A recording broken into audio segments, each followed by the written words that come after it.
Request si Papa ko, Mang Kautak. Today's video ni Papa kung kumain ng tilapia.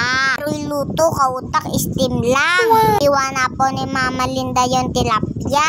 Ipapalaman po yung ginawa ni Mama ko. Nagsama-sama niya po yung palaman. Tulad ng grilled maalat at kamatis. Meron siya sibuyas at serili.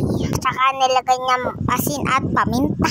Siyempre di mawawa si Ajin Imoto. Wow. Halo-halo niya naman kautak. Para ma-combine ang lasa. Yan na isa-isang palaman. Malinda ang tilapia. Sit aside ang una natin mga kautak. Hindi nagdagan ni Mama Linda yung panglasa. Sumarap. Yan mga kautak. Tatlo sila. Tatlo naman mapiprito. Tapos lalagyan ng mayonnaise. Wow. Bago natin ibalot sa foil.